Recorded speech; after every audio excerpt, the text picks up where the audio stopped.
This program is brought to you by Pranav Movies, the ultimate digital experience.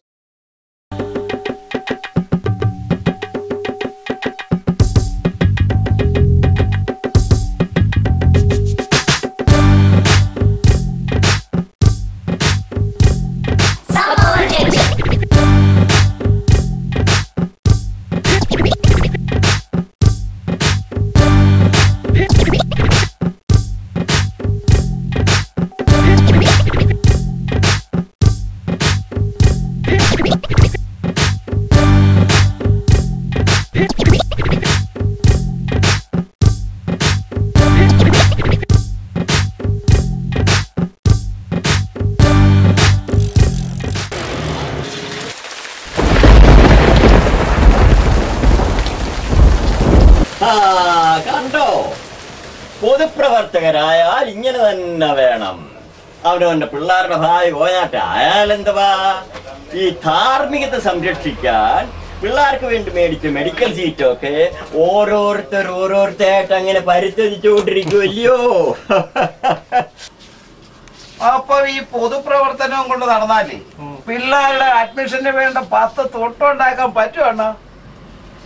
നമ്മുടെ മന്ത്രി അബ്ദുറബും Adoor പ്രകാശും DYFI treasurer രമേശനും ഒക്കെ 75 ലക്ഷം 80 ലക്ഷം ഒക്കെ ഉണ്ടാക്കാൻ ഒരുപാട് പൊതുപ്രവർത്തനം നടത്തി കാണുമല്ലോ, അല്ലയോ?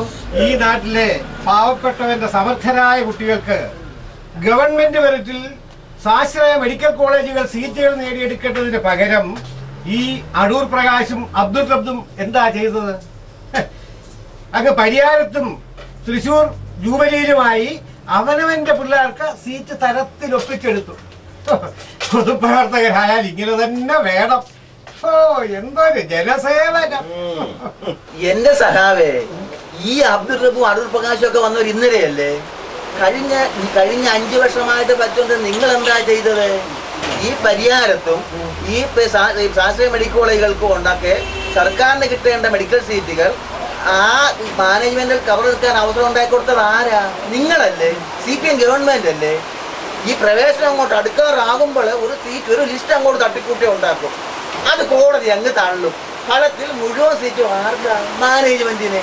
അതല്ലേ കഴിഞ്ഞ 5 വർഷമായിട്ട് നടന്നുകൊണ്ടിരിക്കുന്നത്. എന്തിനായി കൂടുതൽ വിസ്തരിക്കുന്നത്? പിന്നെ ഗവൺമെന്റിന് അർഹതപ്പെട്ട മെറിറ്റ് ലിസ്റ്റില് അഡ്മിഷൻ പ്രൊസീജിയറൊന്നും പൂർത്തിയാകാതെ അവസാനം അതെല്ലാം മാനേജ്മെന്റിന് ഏറ്റെടുക്കാൻ പാകത്തിന് പുറകിൽ നിന്ന് പണി ഒപ്പിക്കുന്നത് ആരാ? LDF സർക്കാരാ. പരിഹാരത്ത് പുതുതായിട്ട് അനുവദിച്ച് 21 സീറ്റില് ഒരു 5 എണ്ണം അഭിക്ഷയായിട്ട് സർക്കാരിന് വിട്ടുകൊടുത്തു. ഈ 50-50 എന്ന് പറയുകയാണെങ്കിൽ ചുരുങ്ങിയ 10 കൊടുക്കണ്ടായോ? കോളേജ് തുടങ്ങാൻ സംസ്ഥാന സർക്കാരിന്റെ അനുമതി വേണം. തുടങ്ങിക്കഴിഞ്ഞപ്പോഴും ആ അമൃതക്കാര് പറയുന്നത് കേട്ടില്ലയോ? പാവപ്പെട്ടവന്റെ പിള്ളേരെ പഠിപ്പിക്കാൻ മനസ്സില്ലെന്ന്. ഇവർക്കൊക്കെ അനുവാദം കൊടുത്തവനെ വെടിവെച്ച് കൊല്ലണമെന്നാ ഞാൻ പറയുന്നത്. എടാ കൊടുത്തേ, ഇതാ ഈ ഡീംഡ് യൂണിവേഴ്സിറ്റിയുടെ കുളം.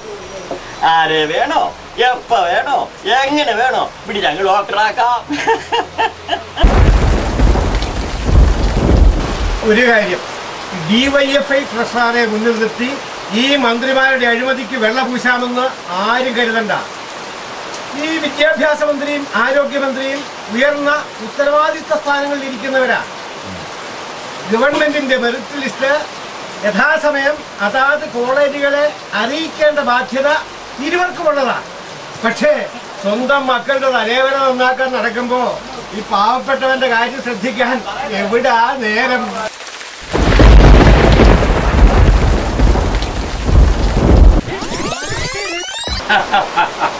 രണ്ട് കാലയിലും മല പോലെ മന്തുള്ളവനാ, ഒരു കാലേ മന്തുള്ളവനെ മന്താന്ന് വിളിക്കുന്നു.